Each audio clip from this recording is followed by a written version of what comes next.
연수를 시작하기 전에 좀 두려움이 하나가 있습니다. 왜냐하면 혹시 이것이 제 본당에 대한 자랑으로 비칠까봐 좀 두렵습니다. 사실 저도 뭐 실수를 많이 했고요.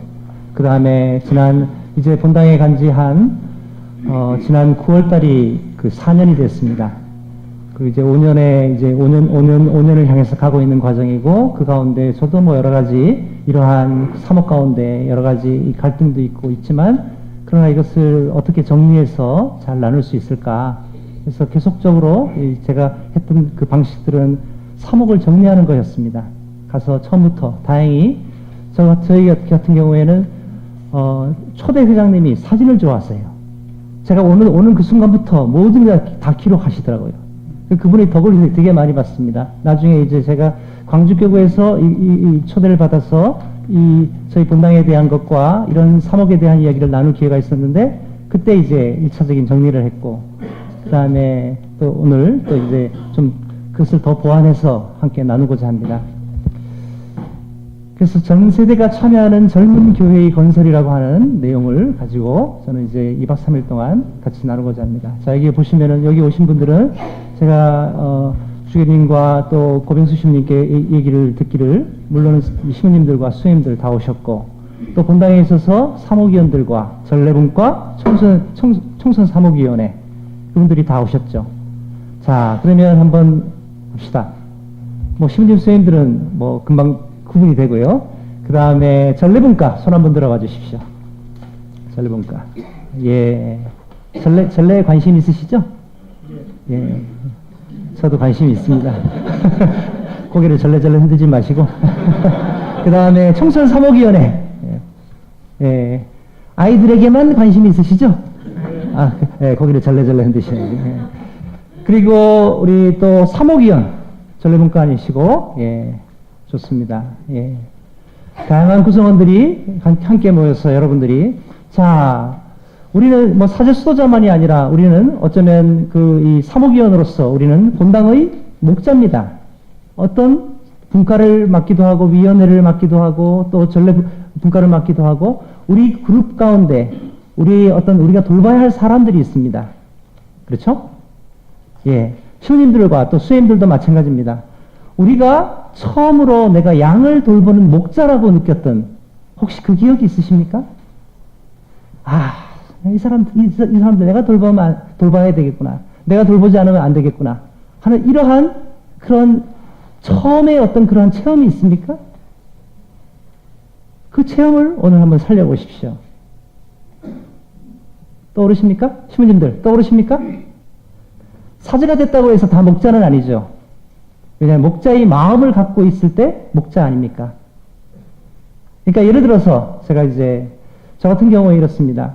그냥 사실은 저는 노동사목에 처음에 신학생 때 관심이 있었죠.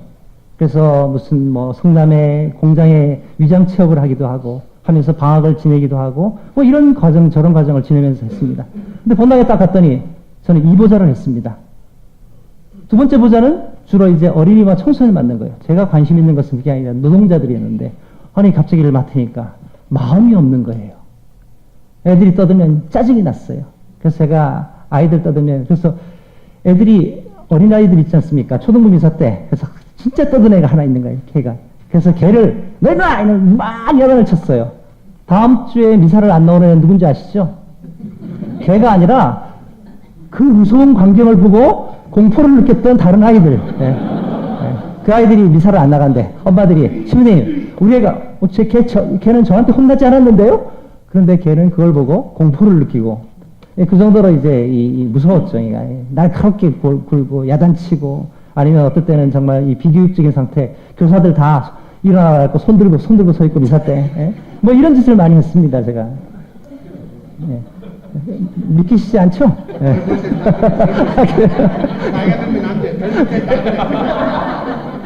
예.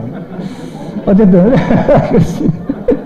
예. 그러니까 이게 목자라고 얘기하기는 어렵고 그냥 정말 그 사제직을 그냥 수행하는 그런 어떤 하나의 직무적인 사제의 이 부분이, 그러니까 화가 그러니까 뭐죠? 제가 만족하지 못한 것이었죠. 그런데 어느 날 서능이라고 하는 제가 한 본당에 있던 그 옆에 능이 있었습니다. 거기에 초등부 저학년 아이들과 함께 이제 주일날 아침에 소풍을 가게 됐습니다. 소풍을 쫙 그때는 아이들이 많았죠. 우리 교회 안에 1990년도였으니까 그 아이들이 그 많은 아이들이 제가 기억하기로 한 100여 명을 넘는 아이들, 저학년 아이들입니다. 그 아이들을 데리고 왔는데 눈이 아주 허허벌판입니다. 눈만 2개가 떡 있고. 그런데 거기에서 어떤 일이 벌어졌냐면 갑자기 소나기가 쏟아진 거예요. 어느 신자 한 분이 우산을 가지고 저를 주시더라고요. 그래서 어떻게 해요? 애들 보니까 애들은 난리가 났습니다. 이쪽 저쪽 뛰고. 그래서 야 꼬마들 다 일로 와. 그랬더니 우산을 딱 폈습니다. 폈더니 아이들이 몰려들기 시작하는데 이건 뭐 그냥 그래서 제가 높이 들고 아이들은 이 주변으로 꽉 했습니다. 근데 그 한순간에 뭔가 느끼는 게 있었습니다. 이 아이들의 숨소리요. 그 숨소리와 이 아이들이 옹기종기 모여있는 그때 제게 떠오르는 이 성경의 말씀. 암탉이 병아리를 모으듯이 내가 내 백성을 모아드리라. 이 가슴 속에서 뭐가 이렇게 꽉 올라오는 게 뭐가 하나가 있어요. 저는 그게 제 첫 번째 제가 목자의 마음을 가진 그 체험입니다. 그것이 제게 있어서는 굉장히 소중한 하나의 체험이죠, 이게. 내가 어떤 사람인가. 이들이 모여있는 이 아이들이, 수십 명의 아이들이 들러붙어 있습니다. 비가 쏟아지고. 그때 어떻게 할 줄 모르는데, 저기 맞는 아이들, 이 안에, 피한 아이들은 잘 보이지 않지만, 비 맞는 아이들은 보이죠. 야, 더 붙어. 그 마음이 아마도 어떤 의미 안에서 지금까지 사제생활을 하면서 여러 가지 어려움들이 있기도 하고, 또 갈등도 있기도 하고, 그렇지만 그런 과정 속에서 우리는 목자의 마음을 받고, 또 우리가 양들을 위해서 우리가 어떤 뭔가를 내놓을 수 있는 이런 것이겠죠. 자, 여러분들의 이 목자의 첫 마음은 언제입니까? 그걸 기억해 보십시오. 우리 시모님들. 그 마음으로 우리가 돌아가는 게 중요하죠. 우리 수행들의 그 첫선, 그리고 사람들과 또 아이들과 어떤 사람과 만났을 때, 또 여기에 청소년들을 만나는 또 많은 분들, 또 전례를 위해서 하는 분들, 이런 과정을 통해서 우리는 다시 한 번 더 이러한 어떠한 교회를 위해서 우리가 무엇을 해야 할 것인가. 하느님이 우리를 품어내듯이 우리가 맡아 있는 공동체가 있고 이 사람들이 있는 것이죠. 오늘 이러한 이 시선 속에서 제 얘기를 이제 2박 3일 동안 들어주시면 좋겠습니다. 신앙의 해입니다.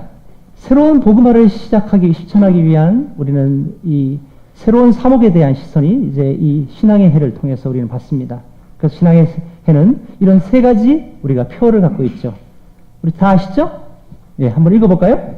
새로운 열정, 새로운 방식, 새로운 표현. 우리는 이런 새로운 복음화를 이루기 위해서 우리는 기존에 있는 그런 열정들, 우리 혹시 열정이 식었다면 새로운 열정으로, 또 우리의 어떤 방식이 낡고 그냥 옛날에 했던 것을 반복하는 것이라면 새로운 방식으로, 또 우리가 갖고 있는 신앙을 사람들에게 가르치고 전하는 이 표현이 너무 고루하거나 그들에게 맞지 않다면 혹시 그것을 표현을 다시 새롭게. 그래서 신앙의 해를 하는 교황님은 여러 가지 문제의식을 갖고 있었는데 그 내용의 이 부분들은 식어버린 신앙에 대한 얘기가 유럽교회의 이 내용들이죠. 그래서 신앙의 중요성과 의미를 상실했다. 그래서 한국교회에서 우리도 이 부분을 바라보면서 나름대로 지역교회마다 다른 방식으로 하지만 허약한 신앙이라고 하는 이러한 부분들, 우리 입교자 수만큼 냉담자가 우리는 계속적으로 양상되고 있죠. 성경과 교회의 가르침에 대해서 신자들이 무지합니다. 성경 공부는 알지만 그러나 복음을 깊이 있게 맛들이는 것에 대해서, 또 교회의 가르침과 사회적 가르침에 사회세속적인 생각이 부딪힐 때 우리가 선택하는 것이 무엇인가에 대한 교회의 가르침에 대해서 사실은 우리 신자들이 더욱더 더 많은 재교육이 필요하고, 하지만 우리가 저희 본당에서도 마찬가지로 신자들을, 예비자들을 교육시키고 했지만 또 이제 새로운 신자들, 이 기존에 있는 신자들의 경우에는 사실은 이들을 참 양성하는 게 어렵습니다. 이분들이 알고 있는 교리 지식이라든가 교회의 가르침은 언제입니까? 천연수체 받았던 거. 거의 대다수가 그 정도입니다. 그러니까 아이 때는 우리가 어린아이 것을 보았지만 어른이 되어서는 아이 것을 버리는 것이 우리 고린도 전서에 나온 우리 신앙이 성숙해가면서 유치함을 버려야 되는데 이 유치함을 그대로 간직한 채 성인으로 또 이렇게 갑니다. 그러다 보니까 우리 신앙이 너무나 허약한 신앙이죠. 동시에 우리가 사목을 대하는 기존의 방식에 대해서도 문제가 있습니다. 우리가 사목의 활성화 정도를 어떻습니까? 저도 마찬가지로 저희 본당 신자들은 몇 명입니다 하고 라고 얘기하는 게 우리 당연한 통계의 수치지만, 그러나 수적으로 너무 모든 것을 대하는 신자 수 위주로 판단하는 사목의 기존의 방식들, 성인들만을 중요한 대상으로 여기죠. 그리고 어린이와 청소년들을 우리가 하는 것은 재정 낭비로 여기는 이러한 교회의 어떤 심리주의, 그야말로 어떤 물질주의의 어떤 이런 젖어 있는 우리의 모습들. 동시에 이제 보면은 사목도 분리되어 있습니다. 예를 들어서 저희 교구 같은 경우에는 이제 한 반 정도가 거의 대다수의 본당들이 보좌 시민들이 하시죠. 본당 시민들이 관심이 없는 것이 당연한 것으로 여기고 있습니다. 그러다 보니까 어떻습니까? 이것은 보좌 신부의 사목이에요. 그러니까 보좌 신부가 어떤 이 돈을 달라고 하는 것은 보좌 신부의 영역이기 때문에 이 문제가 있는 겁니다. 이게 보좌 신부는 그거에 대해서 별로 관심을 보이지 않습니다. 이제 이러한 것들이 패턴이죠. 결국은 이것을 어린이와 청소년, 청년 세대가 성인 공동체와 분리되어 있는 이런 사목의 형태를 갖고 있습니다. 또 동시에 프로그램을 바꾸면 이게 활성화될 것 같다는 우리의 유혹이 있습니다. 그래서 어떤 본당들의 경우에는 시부님들이 올 때마다 프로그램이 바뀌어지죠. 그렇다고 활성화됩니까? 활성화라는 것이 프로그램이 아니다 하는 것을 우리가 잘 알고 있는 것이죠. 어쨌든 그 결과 한국교회의 청소년, 한국교회의 이 사목의 현실은 우리가 고령합니다. 그래서 지금 현재 젊은 세대가 공동화되어가는 이 과정을 우리는 지금 보고 있습니다. 그래서 청소년 공동화가 우려가 됩니다. 지금 보시면은 이제 초등부는 5, 60대, 5, 60%대에서 자꾸 떨어지고 있고요. 중고등부는 20대, 20%대 이하로 이제 자꾸 떨어지고 있습니다. 저희 본당 같은 경우에도 지금 없는 학년이 있습니다. 고2가 없습니다. 고2가 한 두세 명이 있더니 이 아이들이 적응을 못하고 결국 떠나갔습니다. 고2는 없는 거예요. 저희 본당에. 그러니까 이러한 그러니까 있는 아이들도 둘밖에 없으니까 못 나오는 겁니다. 이제 이런 현상들이 이제 벌어지기 시작하는 겁니다. 그래서 본당 공동체 전체와 분리된 청소년들이 있습니다. 그러니까 공동체 안에 이게 흡수되어 있지 않습니다. 그 다음에 청소년 사업 현실을 좀 분석해 보면은 보좌 신부가 너무 잦은 이동을 합니다. 그러다 보니까 보좌 신부님들이 1, 2년 있다가 이동하니까 거기는 계속 그 신부님의 사목 실험의 장이 되기 시작하죠. 사실 사목은 관계를 통해서 이루어지는 건데 이 관계를 맺어야 할 주된 대상인 이 사목자가 계속 바뀜에 의해서 나오는 현상들이죠. 사목의 기본 토양이 부족합니다. 본당 신부의 관심과 지원 부족. 그 다음에 사목적 시선으로, 그러니까 교사는 있습니다. 어떨 때 교사도 없는 때도 있지만 교사가 있어도 중요한 것은 사목적 시선으로 동반해줄 성인 지도자가 우리 부족합니다. 그리고 이분들도 별로 사목적 시선을 갖지 않고 한 1, 2년, 2, 3년 그 정도로 그냥 끝내죠.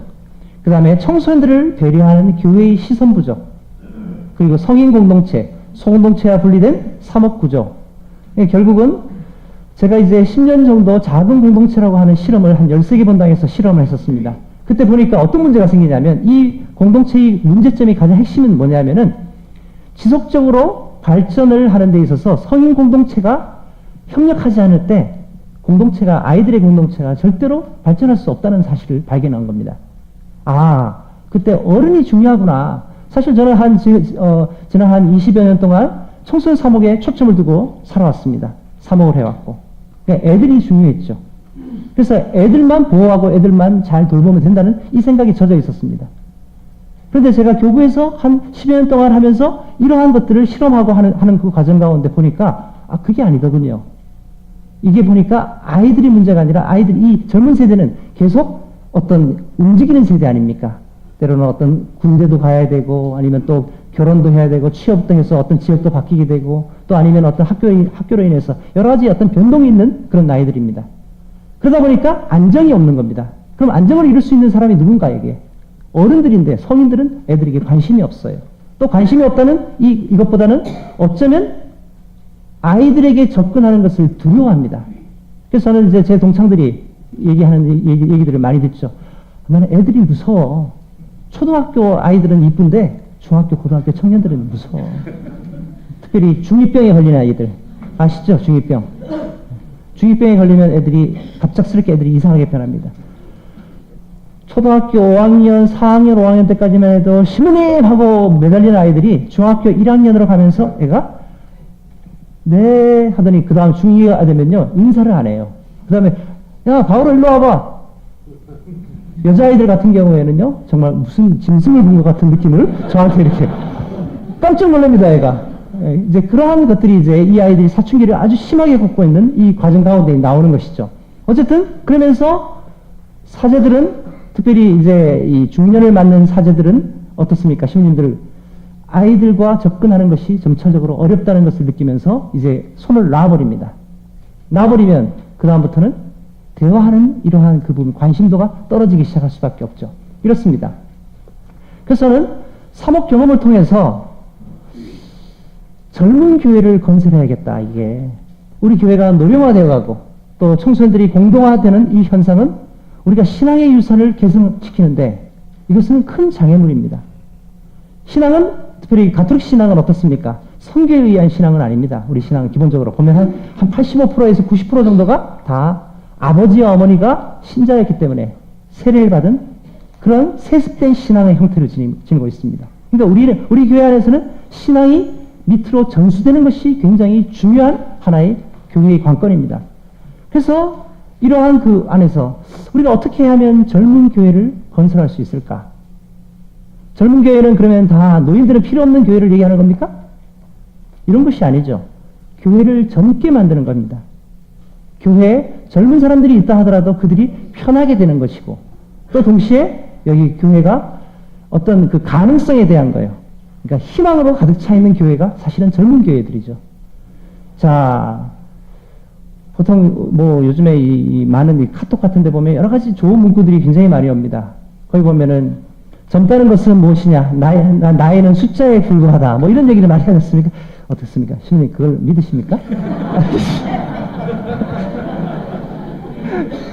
예, 물론 이제 그것은 우리가 더 이 젊은이들과 함께 더불어서 하려고 하고 우리도 오늘날 그런 어떤 이 젊음에 대한 우리의 어떤 그런 이 노이로즈 비슷한 것이 있지만 그러나 실제로 우리 교회가 어떻게 젊은 교회를 건설할 것인가에 대한 요한 바오로 2세의 그러한 이 비전을 우리가 함께 봤으면 좋을 것 같습니다. 두 번째는 어린이와 청소년 청년은 교회의 종자 씨앗이다. 그래서 활기를 잇고 있는 이 현재의 교회를 살리는 일이고 젊은 세대를 키워냄으로써 교회의 미래를 살리는 것이다. 자, 여러분의 소공동체에 어린이들이 있습니까? 청소년들이 있습니까? 청년들이 있습니까? 이 소공동체는 장기적으로 봤을 때는 앞으로 20년 후에는 거의 젊은 사람들이 거기에 활력을 가지고 있는 사람이 없다는 얘기를 지금 계속 소공동체를 분석하는 지난번에 한국사목연구소에서 그때 어떤 워크숍을 하면서도 나왔던 이야기들입니다. 그래서 소공동체에서도 젊은 세대에게 특별히 청년들이 소공동체를 갖게 하는 이러한 과정에 대해서 관심을 많이 갖고 있습니다. 성소, 당연히 문제가 있죠. 젊은이가 없는 교회에 어떻게 성소가 나올 수 있겠습니까? 성소는 점점 줄어갈 수밖에 없고요. 선교? 마찬가지입니다. 가정도요. 가정도 계속 해체되어가는 과정 가운데서 또 우리가 가정이 계속 핵가족화되어가는 이 과정 가운데서 어떻게 할 건가? 그래서 본당 공동체도 이러한 열매를 맺기 위해서는 결국 뭡니까? 이 씨앗을 살려내야 한다.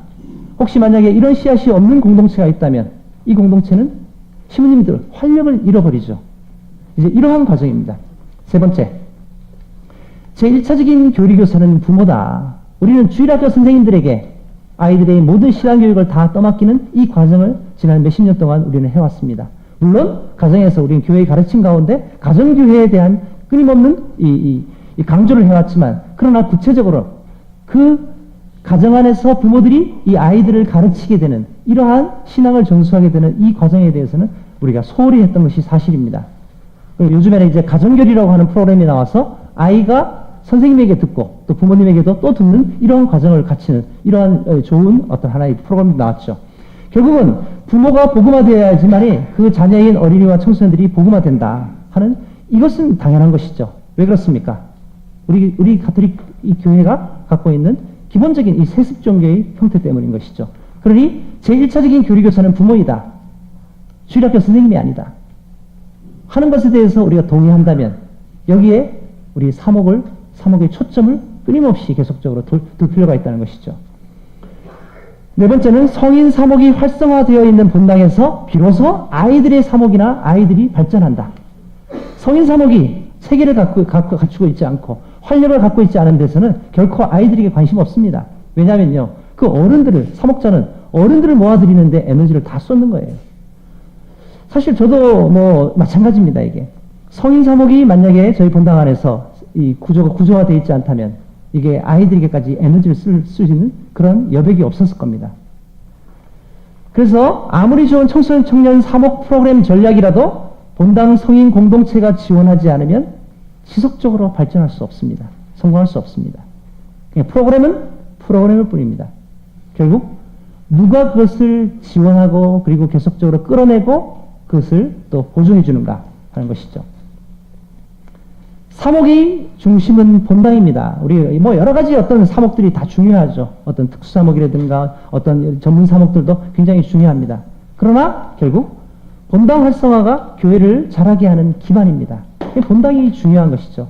그래서 이 교회법이라든가 이 여러 가지 어떤 이 헌장이나 교황님의 어떤 이 가르침들 안에서 본당을 구성하는 요소 중에 하나가 바로 본당 신자인데, 우리는 본당 신자를 누구로 여기고 있는가? 성인만을 본당 신자로 여기는 개념을 혹시 갖고 있지 않은가? 본당 신자에는 어린아이부터 그 다음에 유아부터 시작해갖고 노인까지 모두가 다 우리들의 신자들이죠. 그렇다면 어른에게만 사목적 배려를 해야 되는 것이 아니라 아이들에게, 유아들에게, 그리고 아이들의 그 부모들에게도 사목적 배려를 해야 되는, 동등한 아니면 혹시 더 약한 존재에게 사목적 배려를 하는 것이 목자들이 가지고 있어야 할 가장 기본적인 것이죠. 그리고 본당이라는 것은 어떤 것입니까? 삶의 여정. 이 출생부터 시작해갖고 우리가 죽음, 또 이별, 아니면 또 어떤 그 파견, 군대라든가 아니면 결혼이라든가 이런 것을, 모든 것을 수없이 어떤 삶의 어떤 모든 체험을 하는 장소입니다. 그러니 얼마나 이 다이나믹합니까? 그래서 이러한 이 본당이라고 하는 장 안에 있는 이런 삶의 어떤 여러 가지 요소들을 어떻게 우리가 경축할 것인가? 그래서 사실 저희 사제들이 이 본당 안에 있을 때 갖고 있는 그 풍요로움을 우리는 이런 부분에서 체험하는 거 아닙니까? 본당은 교회가 지역적으로 드러내 보이는 가시적인 표지입니다. 그러니까 교회를 드러내는 표지가 본당 아닙니까, 이게? 그렇기 때문에 이 본당이 활성화되어 있을 때 교회가 활성화되어 있는 것으로 드러나는 가장 중요한 하나의 표지이기도 하죠. 그리고 가정과 본당 공동체는 그래서 유기적으로 연결되어 있습니다. 가정에서의 탄생과 죽음에서부터 본당 공동체의 세례에서부터 병자성사, 장례까지 이렇게 성사로서 모든 가정에서 일어나고 있는 삶의 모든 여정이 본당 공동체 안에서 경축되어 가고 위로되어 가고 하는 이 과정을 갖고 있는 것이죠. 그래서 가정은 작은 교회이고 본당은 가정들의 가정이라고 하는 이 표현들이 어울리는 것이죠, 이게. 그래서 전생에 얽힌 모든 사람들, 아기로부터 노인에 이르기까지 전 세대가 가정과 본당 공동체의 삶으로 유기적으로 연결되어 있습니다. 그래서 우리는 이 가정과 본당 공동체의 이 유기적인 연결성에 대해서 우리는 더욱더 관심을 가져야. 그래서 사목을 통합적으로 사목을 해야 한다는 것이 제 결론입니다. 왜냐하면 사목은 전 세대를 아우르는 것이지, 제가 청소년 사목에 오랫동안 했다고 해서 청소년들에게만 관심을 갖는 것은, 그것은 사목의 본질적인 것과, 물론 제가 교구 책임자라면, 교구의 어떤 청소년 사목국장이라면 당연히요, 해야겠죠. 그렇지만 그것이 아닌 일반적인 그 부분 안에서라면 전 세대, 그러나 설사 청소년들을 담당하고 있다 하더라도 전 세대를 바라보는 시선 속에서 이것을 바라보지 못한다면, 제가 했던 그러한 어떤 실수와 어떤 그러한 어떤 뭐랄까요, 어떤 실패들을 또다시 반복하게 되는 것이죠. 왜냐하면 아이들만 바라봤을 때 놓치는 것이 너무 많거든요.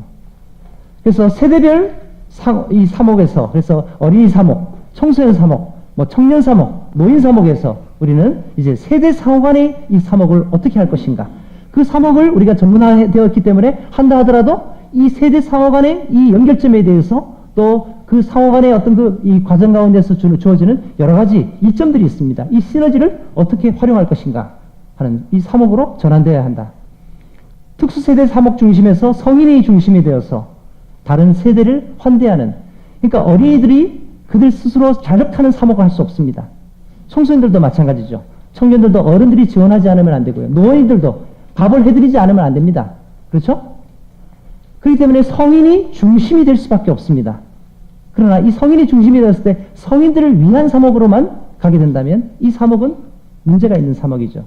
그때 이 성인들이 중심이 되어서 다른 세대들을 환대하는 환영하는 이런 사목으로 가야 한다 하는 것이 사목의 경험을 통한 통찰입니다.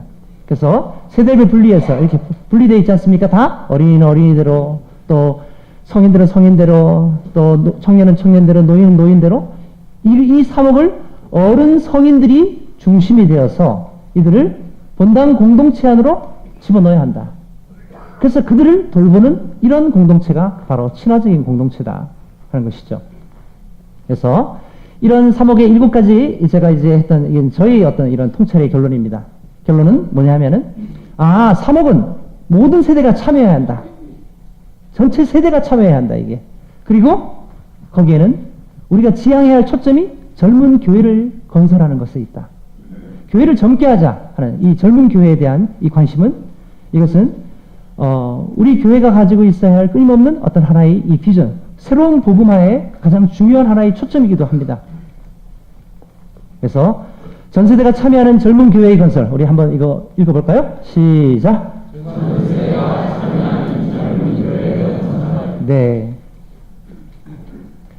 교황님께서 프란치스코 교황님께서 지난 청소년 주일날 이 서한을 청소년들에게 보내는 편지를 발표하셨는데 거기는 이제 베네딕토 16세 교황님의 얘기를 연달아서 하셨는데 아주 재밌는 얘기를 하셨습니다. 뭐냐면 전 세계에는 몇 개의 대륙이 있습니까? 5개의 대륙이 있죠. 그런데 새로운 대륙이 오늘날 떠오르기 시작하고 있다고. 유럽, 아시아, 아프리카, 아메리카, 오세아니아. 이 대륙에는, 근데 새로운 대륙에는 어른들은 갈 수 없습니다. 어른들은 갈 수가 없답니다. 그리고 그 대륙에 하나님의 말씀을 선포해야 되는데 어른들이 갈 수 없기 때문에 누구를 보내야 합니까? 거기는 젊은 사람들을 보낼 수밖에 없습니다. 이 대륙의 이름은 바로 디지털 대륙입니다. 네. 아주 재밌는 표현을 하셨습니다. 디지털 대륙. 카톡 잘 쓰시죠? 네. 마플은 잘 쓰십니까? 모르시는군요. 밴드는 잘 쓰십니까? 네. 자, 저도 이것을 배워서 합니다. 저도 이제는 여기에 익숙한 나이가 아닙니다, 이게. 그래서 저는 핸드폰을 사죠. 핸드폰을 사면 제일 먼저 하는 게 있으면 뭐냐면 저하고 이제 핸드폰을 누가 잘 다루는지는 알지 않습니까? 하루 종일 이걸 보는 애들 있잖아요. 이렇게 불러갖고, 바로, 야, 자, 좀 봐봐. 이따 밥 사줄게. 얘가 봅니다. 쫙 봅니다. 보면서 이거 세팅 다 해줘. 다 얘가 세팅해 줍니다. 그 다음에 이거 쓰는 방법 다 알려줘. 그래서 걔가 얘기하면 저는 열심히 적습니다. 그리고 너 이거 해봐봐. 해갖고 한 2시간, 3시간 얘기 훈련 받습니다. 그 다음에 여기 익숙해집니다. 왜입니까? 저는 디지털 대륙에 살지 않습니다. 저는 디지털 대륙을 간혹가다 방문할 뿐입니다. 혹시 수없이 끊임없이 이거 하십니까? 까똑 하면서 안 하시죠? 왜입니까? 귀찮은 거예요. 요즘에 한 시민님들과 같이 이제 어떤 그 카톡 대화방 하나를 개설했습니다. 그랬더니 어떤 시민님이 짜증나서 못하겠다고. 그래서 맨날 무슨 얘기냐면 이게 우리가 할 때마다 뭐냐면 까똑 하지 않습니까 이게. 에? 힘들어 죽겠다고. 알고 봤더니요 이 시민님이 이거를 음을 소거하는 방법을 모르는 거예요. 밤낮 없이 까똑 하니까 죽겠다는 겁니다. 그래서 왜 죽겠냐 그랬더니 정신 사나워 죽겠대요. 그래서 이거 이렇게 하는 거라고 했더니 그 시민님 나이가요 42밖에 안 됐습니다. 자, 마찬가지로 이 디지털 대륙은, 젊은 대륙은 우리가 갈 수 없습니다. 이 디지털 대륙을 복음화하기 위해서 우리가 어떻게 해야 되겠습니까? 그들을 키워야죠. 이게 바로 젊은 교회를 양성할 수밖에 없는 우리의 이유이기도 합니다. 여러 가지. 그 다음에요. 그래서 우리가 아프리카 속담에 한 아이를 키우려면 온 마을이 나서야 한다. 뭐 다 아시죠? 예. 전 세대가 참여하는 젊은 교회를 건설하기 위해서 온 마을이 나서야 합니다. 이제는. 왜입니까? 우리는 지금 당면과제를 갖게 됐습니다. 자, 공동체에 제가 이제 처음에 본당에 갔을 때 저희 무학재 성당에 거의 이따가 내일 이제 제가 말씀드리겠지만 거기 보니까 그래서 무학재 성당의 인터넷 사이트를 이렇게 서핑을 해봤습니다. 미사의 그 장면들이 그 첫 번째 그 초대 총회장님이 열심히 찍어서 올리신 게 보니까 다 노인이에요. 거기 아파트가 좀 있는데 좀 젊은 사람들이 없을까? 다 노인이에요. 교직미사에 갔는데 보니까 가장 젊은 사람이 누굴까? 봤더니 한 45세 정도 되어 보이는 분들. 젊다고요? 예. 가장 젊은 분들이. 예. 그리고 다른 미사들은, 새벽 미사는요, 없고요. 그 저녁에 이제 청소년 미사에 청소년들이 한 15명? 교사들이 한 3, 4명? 예. 예. 그리고 이제 교정 미사를 계속 드리는데, 예. 성부와 성자와 성령의 이름으로 아멘. 주님께서 여러분과 함께 또한 사제와 함께 이걸 이제 몇 주간을 계속 합니다. 하다 보니까 저도 자꾸 처음에는 열정을 갖고 첫 본당 아닙니까? 첫 본당에 대한 이게 본당 신부로서 얼마나 큰 열의가 있겠습니까? 그런데 주님께서 여러분과 함께 할머니들 또한 사제와 할머니들은 저를 열심히 하라. 감사하죠. 하지만 계속 반복하다 보니까 힘이 빠지는 거예요. 어떻게 하면 좋을까? 어떻게 하면 좋을까? 교회가 공동체가 활력이 없는 거예요. 제가 그 가운데 젊은 사람이 됐습니다. 이 전 세대가 참여하는 이 교회를 어떻게 건설할 수 있을까? 활력이 빠져 있는 이 공동체를. 그래서 저는 청소년들이 신화적으로 환대받는 이러한 공동체를 만들어야겠구나. 그래서 잠깐만요. 그래서 청소년 친화적인 본당이라는 게 도대체 뭘까 하고 이제 제가 지금까지는 청소년 중심으로 사목을 했는데 이제부터 청소년들을 환대하는 이러한 사목으로 가야겠구나. 왜요? 애들이 없으니까. 애들이 있을 때는 그들 중심으로 할 만한 일이 있었습니다. 아이들이 없으니까 이들을 어떻게 공동체 안에 해야지? 자, 노인들만 있는 공동체가 어떻겠습니까? 양로원에 가보시면 어떻습니까? 네, 그 공동체와 같습니다. 우리 교회 공동체가 양로원과 같은 이 느낌을 갖는다면 거기에 자주 가고 싶겠습니까? 좋은 마음을 갖고 봉사하러 가는 마음은 몇 해가 있을 수 있겠죠. 그러나 계속 거기에서 나보고 살라고 한다면 그건 쉽지 않은 선택이 될 겁니다. 자, 그렇다면 교회 공동체가 어떻게 젊은 사람들을 이 안에 우리가 집어넣을 수 있을까 하는 것에 우리는 관심을 가질 수밖에 없습니다. 그게 이제 보니까 나중에 이런 공동체를 만들어가는 과정 가운데 보니까 노인들이 너무 좋아하세요. 너무 기뻐하세요. 그리고 자랑스러워하세요. 돈도 잘 내세요. 저는 그래서 얼마 전에 뭐라 했냐면요. 저희가 CYA라고 하는 아이들의 대표자 연수가 있습니다. 근데 본당이 저희가 작으니까 재정적으로 지금 문제가 있네. 빚도 많고 하니까. 제가 좀 이거 어떡하지? 고민하다가 야, 니네가 돈 벌어. 아이들이 8명이 가겠대요. 12만 원이 되는데. 그럼 100만 원 가량이 들어가는 겁니다. 이 100만 원이 쉽습니까? 또 이제 또 청년들이 또 가야 돼. 이거 어떡하지? 그러면 니네들이 성당 마당에서 뭐하니? 기타 치고 노래 부르고 춤추고 해. 그리고 바구니 하나 들고 있어. 한 미사에 어른들이 나가시면서 제가 아이들이 오늘 뭐 간다니까 좀 도와주세요 했어요. 어른들이 그냥 100만 원이 모였습니다. 한 미사에. 너무너무 기뻐하신 거예요. 애들이 그 노래 부르고 하니까 다 치고 가고 뭐 하면서 하고 그래서 저는 한 1,000원만 줄 줄 알았죠. 10,000원 드리고 5만 원짜리도 들어있고요. 예. 헌금은 그렇게 안 하세요. 예. 그래서 청소년 친화적이라는 본당이 뭐냐? 청소년을 귀하게 여기는 분위기 속에서 아이들이 오는 것을 환영하고 그들에게 귀를 기울이고 그들의 필요, 기도와 시간과 시설과 재정을 지원하여주는 그런 공동체다. 이때 어떤 열매를 맺게 되는가? 이런 열매를 기대할 수 있습니다. 먼저 아이들이 결핍되어 있는 사회성, 인격적인 정서적인 능력을 키워주고 그들이 겪고 있는 어둠과 고독으로부터 그들을 구원할 수 있다. 예. 첫 번째 혜택은 그들이 받는 것이죠. 두 번째는 젊음과 활력을 잃어가고 있는 교회를 다시 살리고 활기 넘치는 분위기로 공동체가 바뀝니다.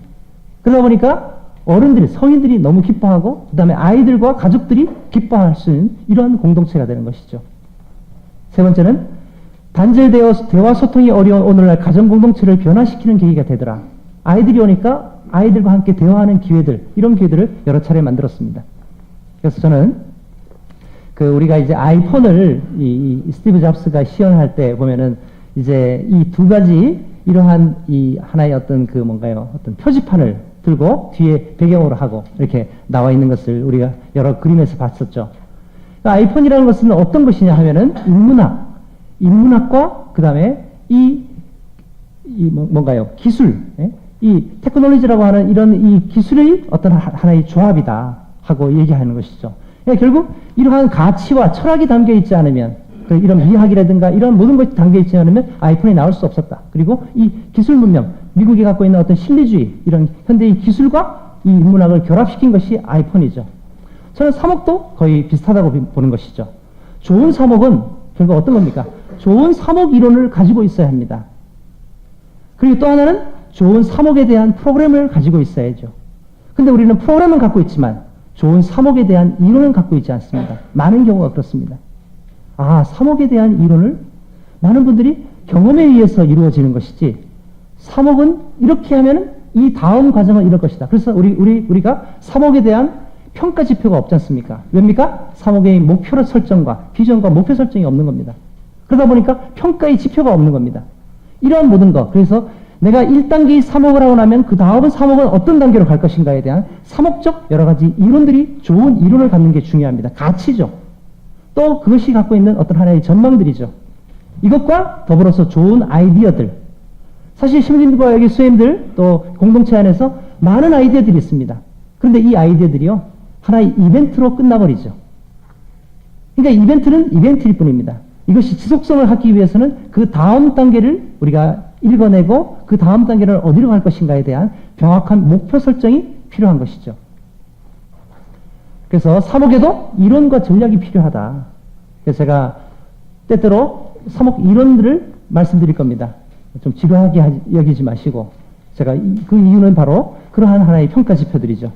여기 이제 관심 있는 분들이 많습니다. 이제 뭐냐면은 우리가 기본적으로 우리는 공동체의 목자로서 우리 공동체를 키우고 싶어요. 이 공동체를 어떻게 하면 잘 키울 것인가.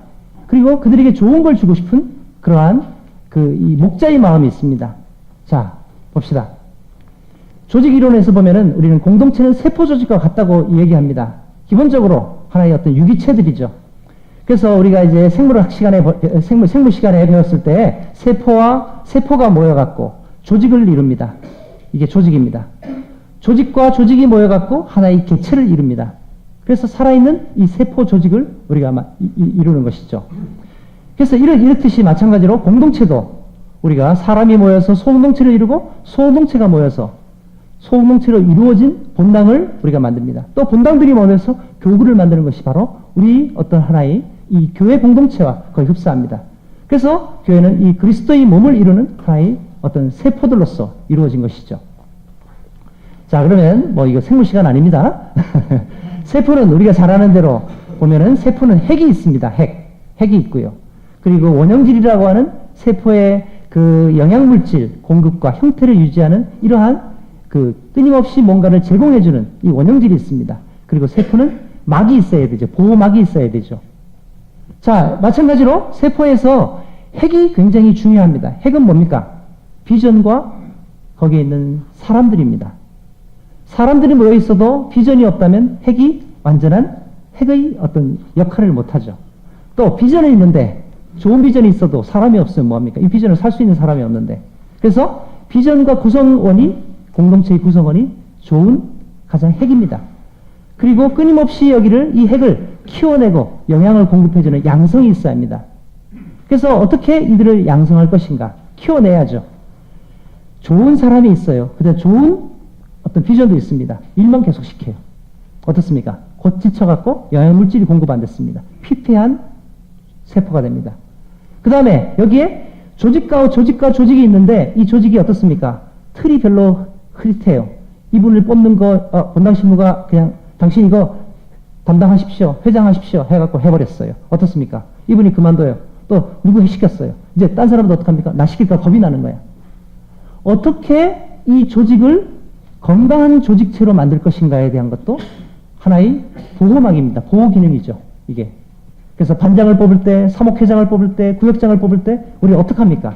어떤 조직과 구성을 통해서 우리는 이 조직을 우리가 만들 수 있는 이런 하나의 체계를 갖고 있습니까?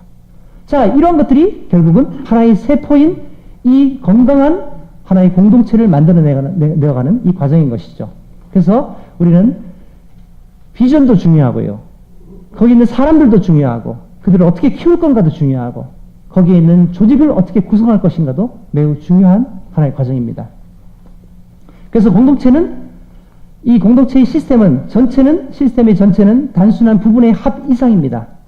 그래서 이들의 어떤 전체를 그냥 1과 1과 1, 5개의 공동체를 합쳤으면 어떻습니까? 그러면 거기에 5가, 5개를 합쳤으니까 한 5 정도, 1이 각각 10이라고 한다면 50 정도가 나와야 하는데 공동체를 합치면 거기에는 100 이상의, 50 이상의 어떤 힘이 나온다는 겁니다. 그 다음에 이 시스템, 공동체에 속한 구성원들 간의 상호 의존도는 매우 높습니다. 그러니까 관계의 융합이 생기는 것이죠. 그러니까 서로를 어떤 관계의 끈으로 묶어 놓을 것인가? 이 관계가 세속적인 관계일까? 아니면 복음적인 관계로 이분들을 연결시킬 것인가? 이 융합에 우리는 어떠한 시선을 갖고 이걸 볼 것인가? 거기에 영향을 우리가 어떤 정도로 줄 수 있는가가 볼 수 있는 것이죠. 건강한 시스템, 건강한 이 공동체의 시스템은 끊임없이 변화하고 성장해서 긍정적인 효과를 발생합니다. 그리고 이 신앙은 나무와 같습니다. 신앙은 나무와 같습니다. 나무는 숲에서 잘 자라죠. 나무는 도시에서 잘 자라지 않습니다. 나무는 숲과 숲에서 다른 나무들과 함께 있을 때 잘 자랍니다. 결국 신앙은 뭐냐 하면은 공동체라고 하는 이런 환경 속에서 가장 잘 자랍니다.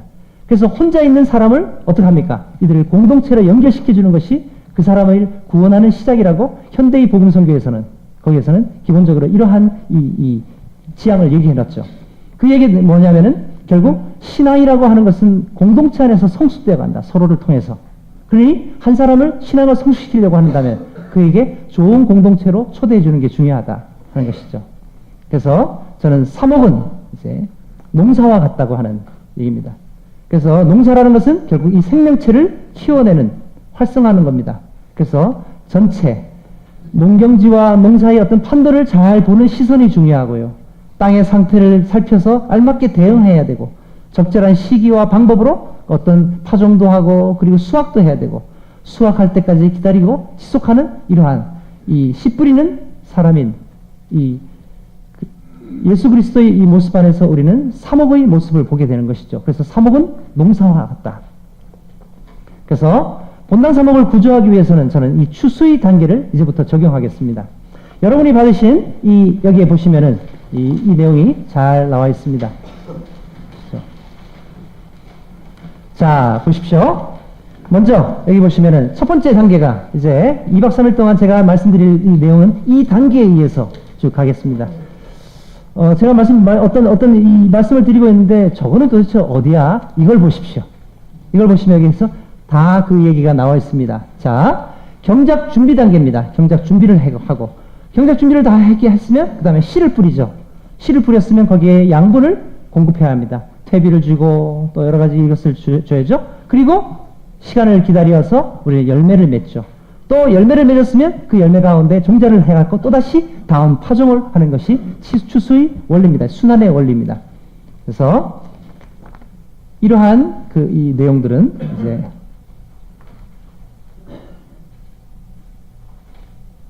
자, 그래서 여기에 이제 내일부터 이걸 하겠습니다. 경작 준비 단계, 성인 공동체에 대한 얘기를 말씀을 드릴 겁니다. 그리고 이 경작 준비 단계가 끝나고 나면 그 다음에 어른들에게는 어떻게 씨를 뿌렸을까?